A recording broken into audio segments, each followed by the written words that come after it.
So the writing of this DLC was really different and kind of fun because when you usually meet the characters in Borderlands, they're in a very stressful situation of like, oh, the world's going to end and we have to stop Jack and all that stuff. And there's only sort of a certain spectrum of emotion you can have within that kind of situation. But having them basically just sort of sitting around, and there's like an entire quest about how like Lilith and Brick really like Game of Thrones, and you know there's one about like how Tina doesn't like eating salad, and you know just really seemingly boring stuff like that. But because it's in this really weird context, hopefully it ends up being still kind of funny, and it allows you to see a sort of different side of these people. Like Lilith goes into her backstory about how like she was a nerd as a kid and people made fun of her and all that kind of stuff. That if you brought that up during war, you would kind of just look like an asshole. So. There's a lot of challenges that go into making DLC, whether it's campaign-style DLC or character DLC. They each have their own challenges and limitations. With the campaign DLCs, we have a lot of leeway in terms of what exists inside the levels, because every time you go to a new level, you have the same pile of memory that you can consume.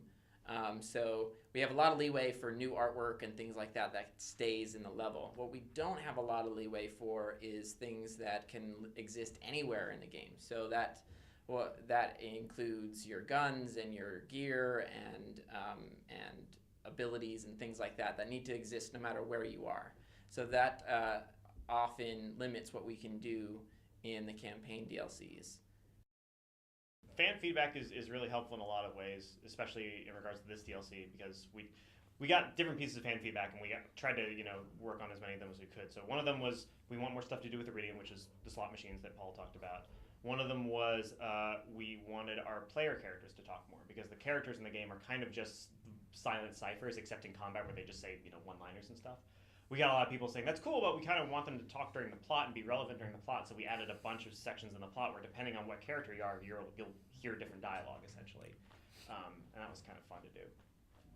If you have things that people, that one person loves and another person hates the exact same thing, we're generally like, okay, we're in a good place, because those are the kinds of decisions that we want. So we're always looking for ways within our characters, within our weapons, within our gear to make things that are going to create strong reactions in one way or another.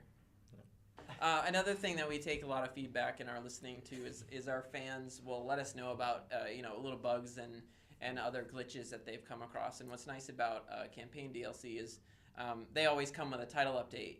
So we have an opportunity to address some of those bugs and issues that the fans have found whenever we release new DLC. So there's a few fixes in coming along with the new campaign.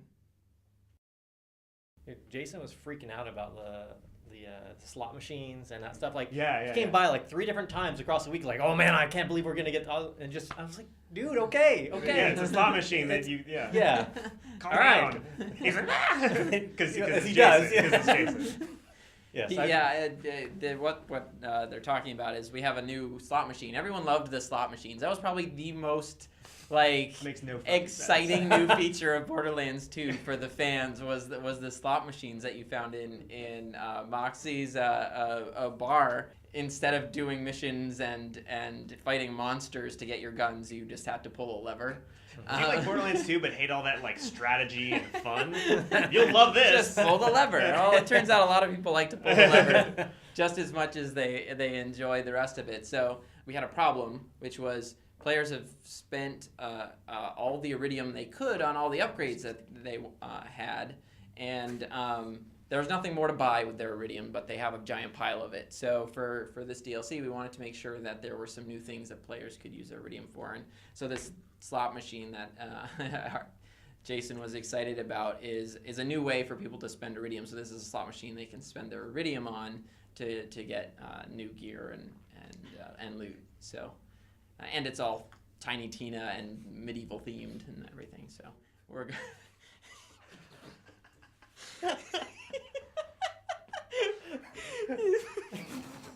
you guys and your damn tea. We have some new weapons in the DLC, but and we really wanted to try to capture that swords and sorcery kind of feeling with them. So, for example, we have grenade mods that are named after, famous spells from your tabletop game. So you might find a grenade mod called Magic Missile, and it works a little different than regular grenades that, kind of lob in and bounce and explode. They kind of shoot out straight and have, sort of magical visual effects. And your characters will, sort of announce them, sort of like you were doing a live action role playing kind of thing. So there's like lightning bolts and fireballs and fun stuff like that. We even have a gun that shoots swords, which was kind of fun. That explode. Because we wanted to, how can we get swords in there? And, that's so our vessel for all that kind of stuff is the weapon. So you find this really wacky gun that shoots these little bitty swords that explode into more swords and so on. So we had a lot of fun with exploring some of that.